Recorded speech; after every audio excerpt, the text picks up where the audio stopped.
नमस्कार दोस्तों, स्वागत है आपका हमारी एपीएस क्लासेस में। दोस्तों कैसे हैं आप। दोस्तों आज मैं आपके लिए लेकर आई हूँ भारतीय संविधान सभा से कुछ बहुत महत्वपूर्ण प्रश्न। दोस्तों आइए एक नज़र हम प्रश्नों पर डालते हैं।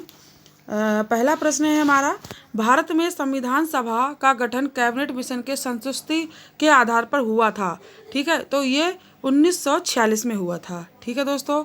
अगला प्रश्न है सर्वप्रथम संविधान सभा का गठन की मांग स्वराज विधेयक के द्वारा कब की गई थी और किसके द्वारा की गई थी। तो दोस्तों ये बाल गंगाधर तिलक के द्वारा सबसे पहले करी गई थी और 1895 ईस्वी में करी गई थी। ठीक है। इसके साथ ही अगला प्रश्न है, संविधान की रचना के लिए सर्वप्रथम संविधान सभा बनाने की मांग उठाई गई थी।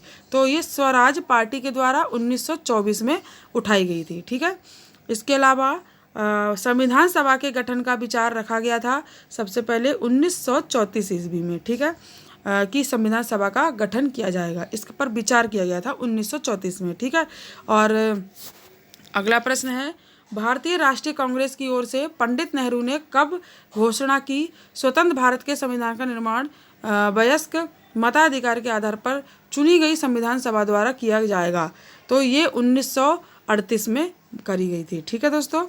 और अगला प्रश्न है, संविधान सभा के सदस्यों की कुल संख्या कितनी थी। तो देखिए संविधान सभा के सदस्यों की कुल संख्या थी 389। ठीक है।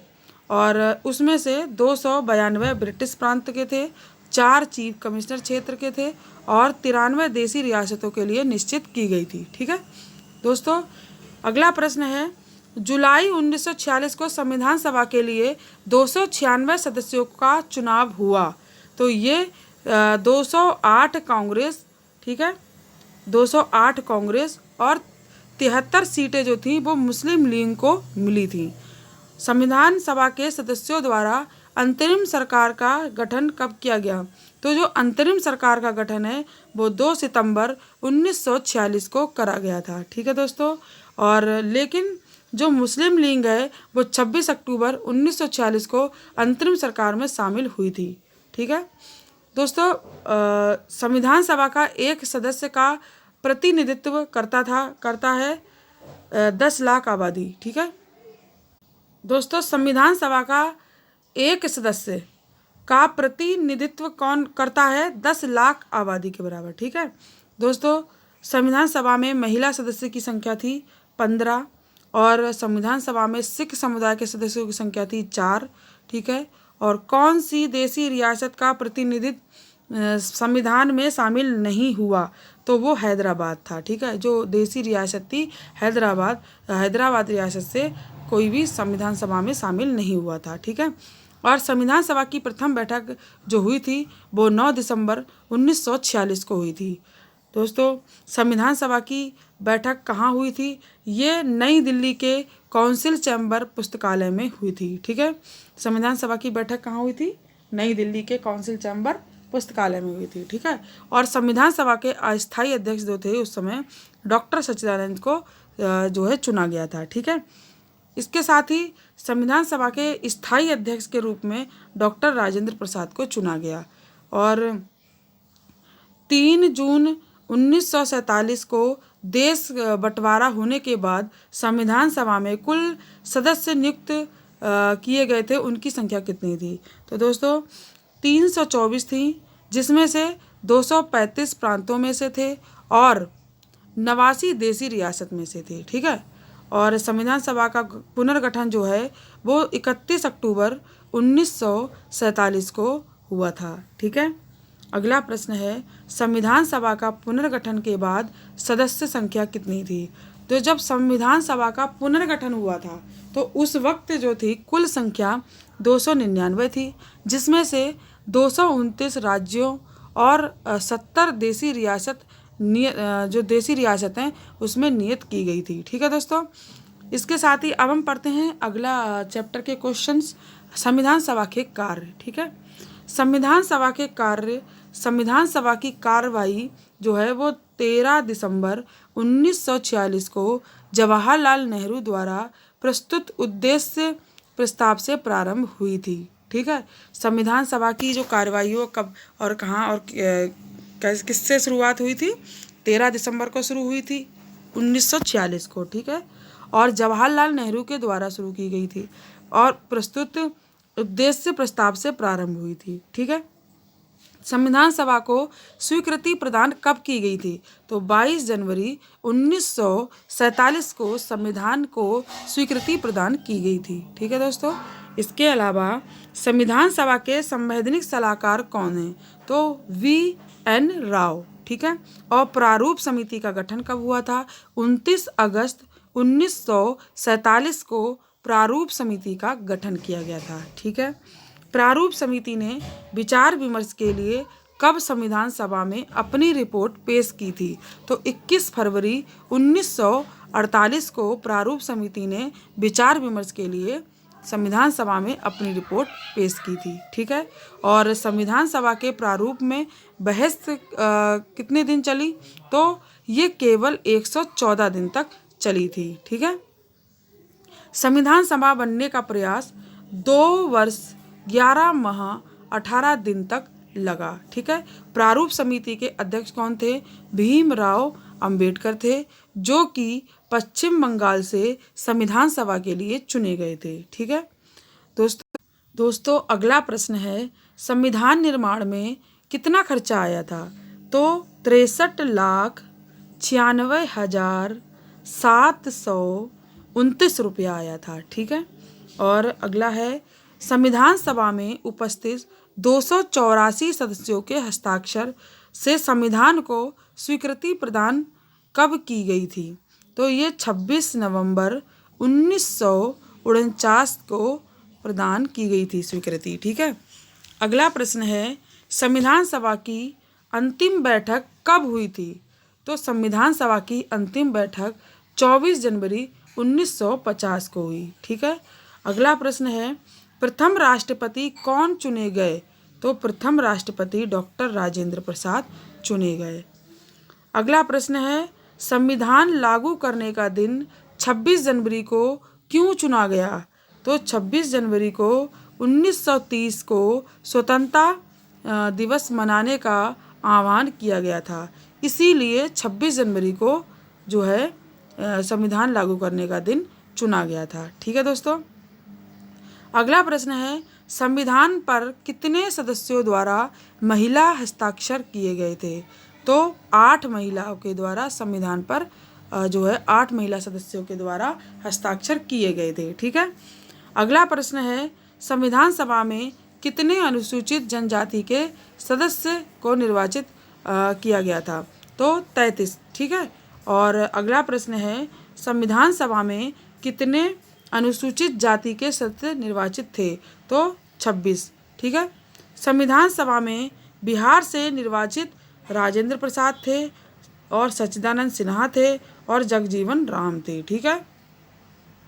संविधान सभा में संयुक्त प्रांत से निर्वाचित मतलब उत्तर प्रदेश से निर्वाचित गोविंद बल्लभ पंत थे, जवाहरलाल नेहरू थे, अबुल कलाम आज़ाद थे, ठीक है। और बॉम्बे से प्रांत जो बॉम्बे प्रांत है उससे निर्वाचित जो संविधान सभा में जो सदस्य थे वो थे वल्लभ भाई पटेल, K.M. मुंशी और गणेश वासुदेव मावलंकर, ठीक है।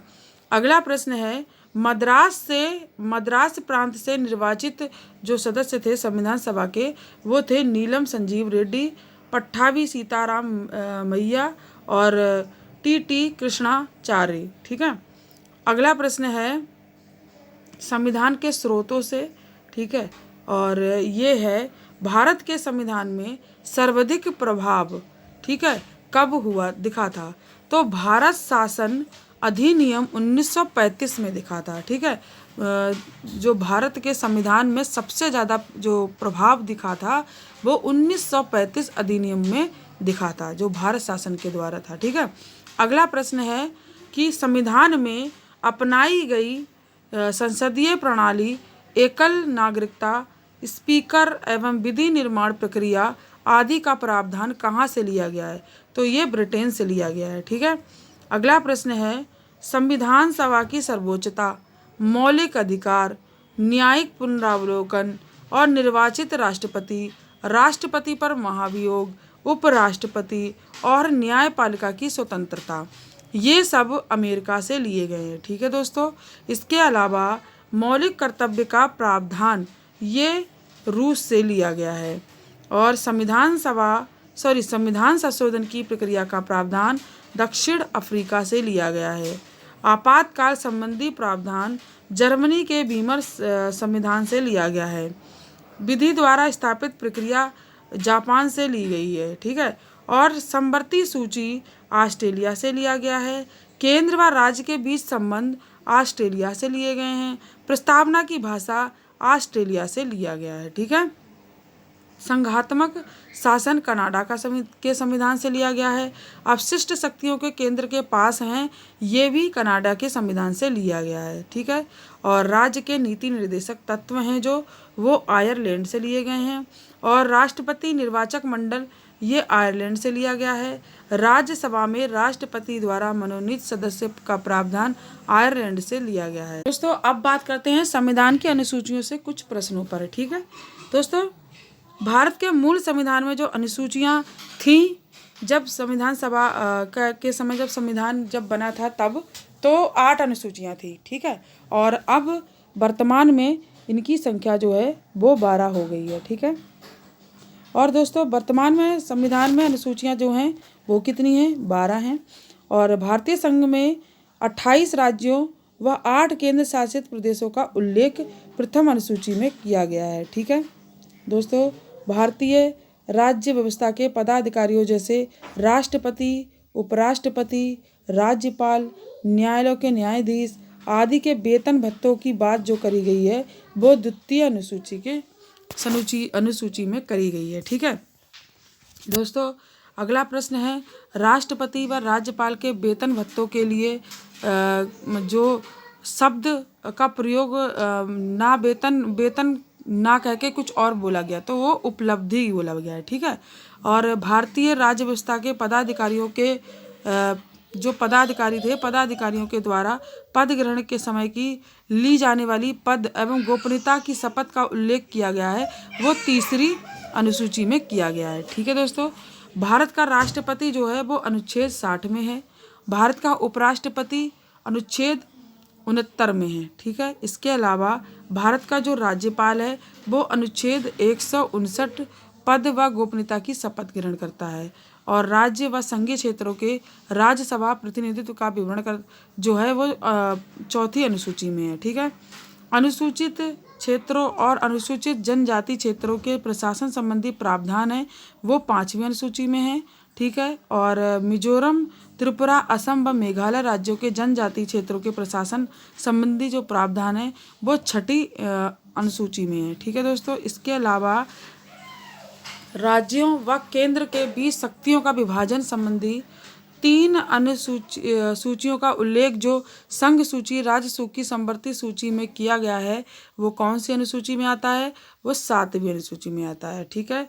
और भारत की 22 भाषाओं का उल्लेख किया गया है जबकि मूल संविधान में 14 भाषाएं थीं। ठीक है। तो ये काय में आता है? ये भी 8वीं अनुसूची में आता है। ठीक है दोस्तों। और प्रथम संविधान संशोधन 1951 के तहत जोड़ा गया जिसमें संपत्ति अधिग्रहण संबंधी प्रावधान भी शामिल है। तो ये जो है 1951 और ये संपत्ति अधिग्रहण संबंधी प्रावधान ये जो है 9वीं अनुसूची में आएगा। ठीक है। अगला प्रश्न है 52वां संविधान संशोधन 1985 द्वारा जोड़ा गया जिसके तहत दल बदल कानून। ठीक है दोस्तों। जो दल बदल कानून है इसका प्रावधान 10वीं अनुसूची के अनुसार आएगा। ठीक है। और अगला प्रश्न है 73वें संविधान संशोधन 1993 द्वारा जोड़ा गया जिसके तहत पंचायती राज व्यवस्था का प्रावधान है। तो पंचायती राज व्यवस्था की बात हो रही है तो ये 11वीं अनुसूची में आएगा। ठीक है। और फिर अगला प्रश्न है और अंतिम प्रश्न है 74वें संविधान संशोधन 1993 द्वारा जोड़ा गया जिसके तहत शहरी शासन व्यवस्था का प्रावधान है। तो ये 12वीं अनुसूची के में आएगा। ठीक है दोस्तों। तो दोस्तों आज की प्रश्न सीरीज यहीं पे समाप्त करते हैं। कल मिलेंगे अगली प्रश्न सीरीज के साथ। और दोस्तों, अगर आपको वीडियो अच्छी लगी हो तो कमेंट्स करके ज़रूर बताएं। मैं ऐसी ही वीडियो रोज़ाना लाती रहूँगी। अब आज से हम पॉलिटिकल साइंस की जो भी संविधान से संबंधित जो भी प्रश्न इम्पोर्टेंट होंगे, मैं वो सारे आपको अपनी वीडियो में लाऊंगी। ठीक है दोस्तों, नमस्कार।